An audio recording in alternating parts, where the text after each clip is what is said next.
trying to wait a little bit so the volume will come up. Hopefully this time it won't start out really soft. So we'll see how that goes. So this video is going to go over your homework problems. You had 4 proofs to do. I hope you found them pretty simple. I think one of them only had like 2 or 3 steps. So I hope you're able to figure these out. So first one, number 20, we're going to look at right now. They gave you, of course, the given, told you what to prove, and they gave you all the statements. So all you had to do was fill in the reasons for the statements. All right. So first of all, though, I'm going to go ahead and mark our congruencies here. We know that segment EF is congruent to segment GH. So EF is congruent to GH. We know that FG is congruent to HE. All right, and we're going to prove that triangle EFG is congruent to triangle GHE. So they gave us our statements. Our first statement is, of course, our given. So we're just going to write down given for our first reason. Our second statement is another part of our given. So we're going to write down given. So you should all have those 2 steps. All right, the third one says that GE is congruent to itself. All right, that's our third side. It's a shared side. So, but we have to state that it's congruent to itself. So whenever you see something stated as being congruent to itself, I hope you're now thinking reflexive. All right, so that's the reflexive property of congruence. And then finally, we have triangle EFG is congruent to triangle GHE. So we have 3 sides here. So we learned about that side, side, side postulate, SSS postulate. If 3 sides of one triangle are congruent to 3 sides of another triangle, then the triangles themselves are congruent. So hopefully you were able to see that and put that down as your reason for that proof. All right, I am going to get the board ready for the next proof here. I was hoping I could pause and restart, but I don't know how to pause and restart. So we are just going to erase this quickly to get to our next proof.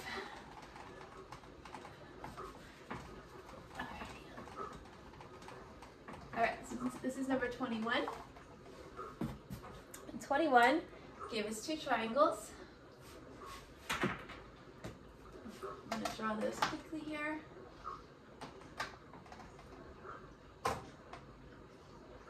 And again, we are going to pretend that they are congruent, even though my drawings may not be exactly correct here.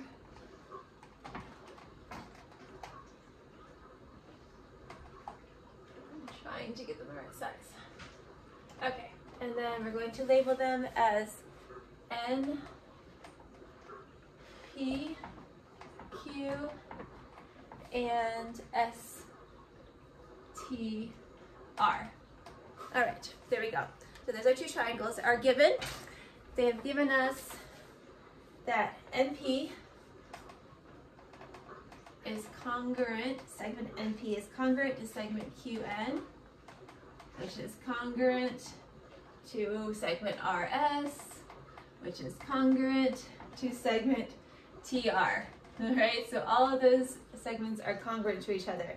And they also gave us that PQ is congruent to segment ST.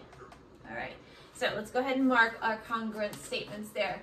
NP, segment NP is congruent to QN, which is also congruent to RS, which is, oops, I forgot to put the segment sign up there, which is also congruent to TR. All right, so hopefully you can recognize that those are isosceles triangles. So we're triangles with 2 sides that are the same length. And then we also have PQ is congruent to ST, so I'm going to mark that congruency as well. All right, so hopefully you can see right away where we're going here with this triangle. All right, so let's give our given. That's usually our first statement. So I'm going to write the given down. Segment NP is congruent to segment QN, which is congruent to RS, which is congruent to TR. And then we also have PQ is congruent to ST. All right, so that's all in given. I'm going to go ahead and make that actually, we'll divide it up into 2 statements just because you don't have to. You could have put that all in one statement and made just one given statement with everything included. But since this is such a long statement, I'm going to make that statement number 1 as given, and then the other part is a given as statement number 2. All right, now if you look at those triangles, after all the given, we can see that we already have 3 sides of one triangle that are congruent to 3 sides of another triangle. So hopefully you saw that as, oh, I can use my side postulate to prove that those 2 triangles are congruent. So we can go right ahead now, since we already have, oops, I forgot to put the prove up here. We are proving that triangle NPQ is congruent to triangle, get my letters in the right order, RST. And we can go ahead and say that now, because we already have 3 sides that are congruent to another 3 sides here. So triangle NPQ is congruent to triangle RST. And that is going to be your side, side, side. Side, side, side. Okay? Side, side, side postulate. All right, I hope everyone saw that one. That one, I think, was the easiest proof that you had on this whole homework. All right? All right, proof number 3. Erase the board again here. Quickly. All right.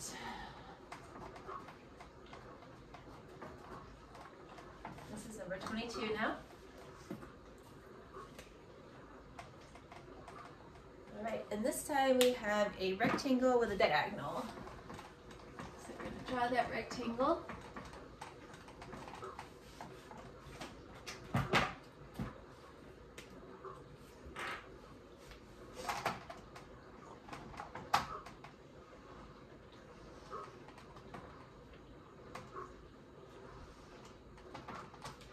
So here's our rectangle.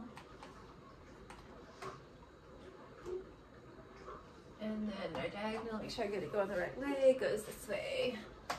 Across the rectangle. And I'm going to label my points.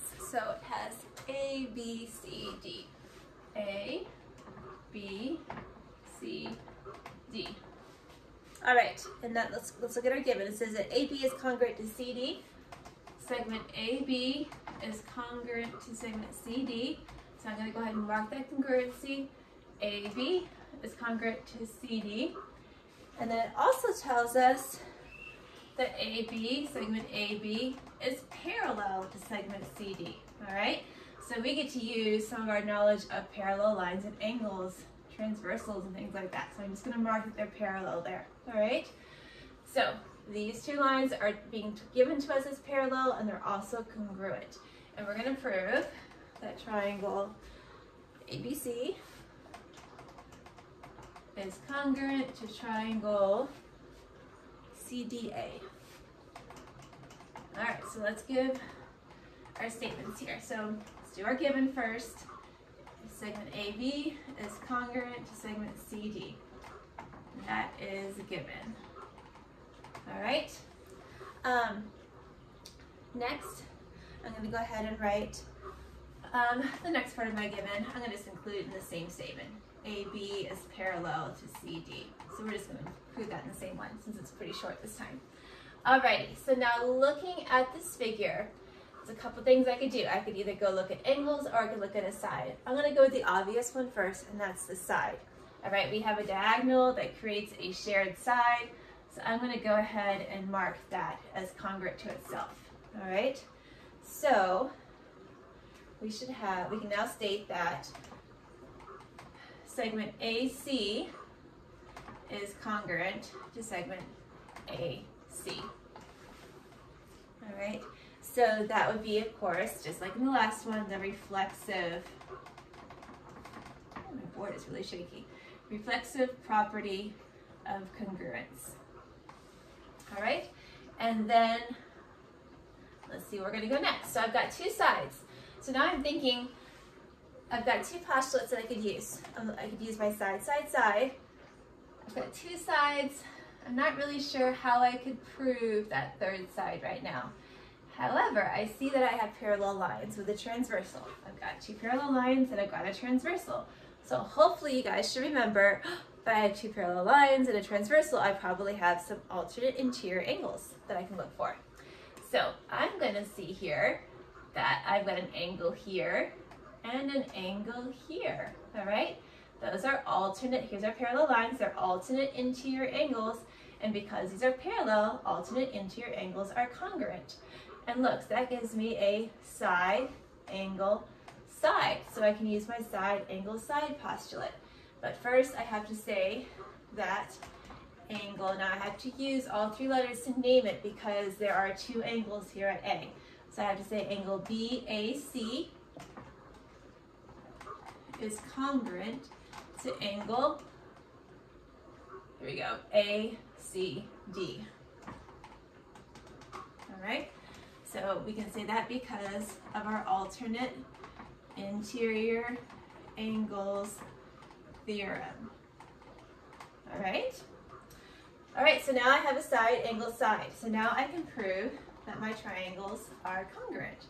Triangle ABC is congruent to triangle CDA. And that is because of my side, angle, side postulate. All right, so one more time, we've got our given information. I do my shared side, so I have another side that's congruent using my reflexive property of equality. Now, because I have parallel lines here and a transversal, I've got alternate interior angles which are congruent.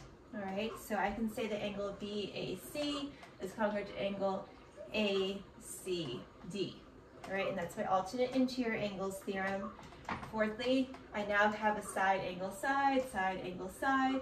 So I have my congruent triangles given with the side, angle, side postulate being used there to prove it is true.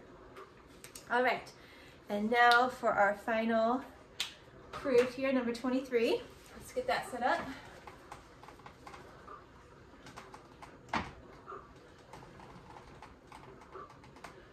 All right.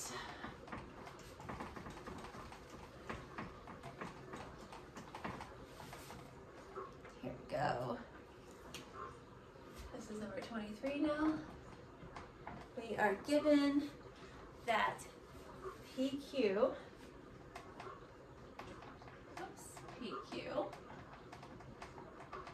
bisects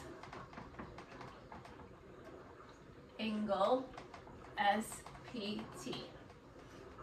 Okay, and we also are given that segment SP is congruent to segment TP. All right, and we're going to prove that triangle SPQ is congruent to triangle TPQ.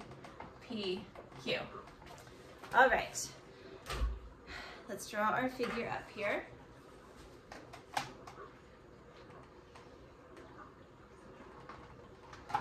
Again, I'm trying to be as accurate as I can with this. Oh, I did not write on there. Let's try that again.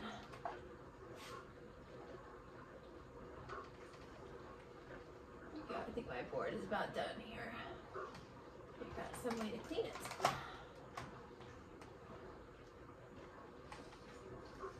All right, let's name it. So we have P, so S, Q, S, P, and T. All right, let's mark our given, what we've been told. So it says that PQ bisects SPT. So when we have an angle bisector, that means it divides an angle into two equal angles. All right, so I can go ahead and mark those right now. I'm going to state that in just a little bit. I'm going to go ahead and mark it so I can see that. And then I know that SP is congruent to TP. All right, and then I'm looking at something else. So I can see already by marking that I think I'm going to be looking for a side, angle, side. All right, hopefully as you mark what's been given, you can kind of figure out where you're heading with your proof. All right, so let's go ahead and put our given in there. Right, PQ bisects angle SPT, and segment SP is congruent to segment TP. All right, and that's all of our given. Alrighty, step 2, I'm going to go ahead and do that congruent angles there. All right, so because PQ bisects angle SPT, I now have 2 congruent angles. So I can state that angle SPQ is congruent to angle QPT.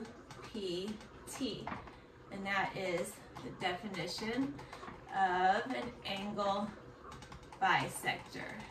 All right, so we should have that.